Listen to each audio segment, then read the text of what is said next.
আসসালামু আলাইকুম সম্মানিত ভিউয়ার, কেমন আছেন আপনারা সবাই? আলহামদুলিল্লাহ আমি ভালো আছি। আপনারা যারা শখের বশে চীনা হাঁস পালন করতে চান তাদের জন্য খুবই জরুরি একটা ভিডিও। মানুষের অনেক রকম শখ থাকে, তার ভিতর পশু পাখি পালন করা একটা অন্যরকম শখ। তো তার ভিতর চীনা হাঁসগুলো দেখতে আসলেই অসাধারণ। কেউ বাণিজ্যিকভাবে না করলেও শখের বশে করলেও করতে পারেন। আসলে অনেক সুন্দর এগুলো দেখতে এবং এদের মাংস অনেক স্বাদ।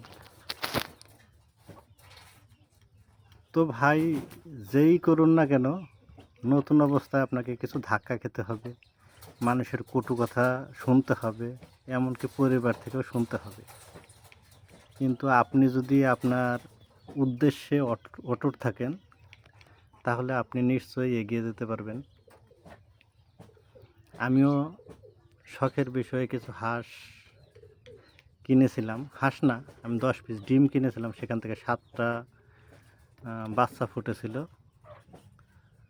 তো সেই 7টা থেকে আজ আমার প্রায় 50-60টা হাঁস আছে। ওগুলো প্রায় ডিম দেওয়ার সময় হয়ে গেছে। তো আমিও অনেক কথা শুনেছি, অনেকের অনেক কটু কথা এখনও শুনি, কেননা আমি এখনও তেমনভাবে আগাতে পারিনি। না ডিম বিক্রি করেছি, না হাঁস বিক্রি করেছি। তাই আমার সফলতা বলতে পারবো না যেন আমার সফলতা এসেছে, তবে ইনশাল্লাহ আসবে। আমার এতটুকু বিশ্বাস, আমার চেষ্টা আছে। তো অনেকেই ইউটিউবে ভিডিও দেখে ইচ্ছা পোষণ করেন যেন চীনা হাঁসের খামার করবেন। তো ভাই, হঠাৎ করে খামার করা দরকার নাই।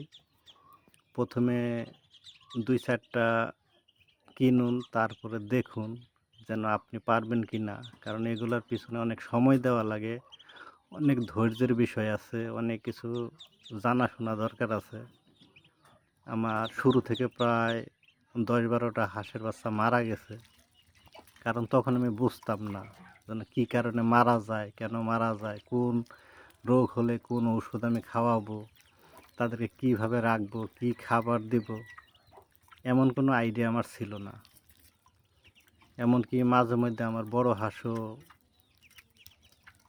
2টা বড় হাঁস মারা গেছে, আর বাকি 2-3টা হাঁস আমি জবাই করে খেয়ে ফেলেছি। তা আলহামদুলিল্লাহ এখন আমি যতটুকুই জানি,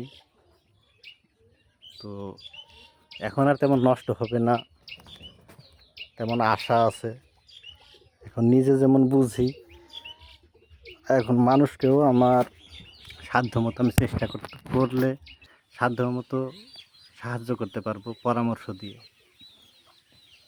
তো আপনারা যেই নতুনভাবে খামার করতে চান তারা ভেবে চিনতে খামার করবেন এবং মানুষের কথা হজম করতে পারবেন কিনা সেই চিন্তা করে তারপরে খামার করবেন। আর বেকার অবস্থায় অবশ্যই কেউ করবেন না। আপনি যদি কোনো চাকরি থাকে, অথবা আপনার ব্যবসা বাণিজ্য, অথবা আপনার ফসলি জমিতে চাষবাস থাকে, তবেই আপনি আলাদাভাবে এগুলা খামার করতে পারেন। তো চেষ্টা করলে অবশ্যই সাফল্য আসবে।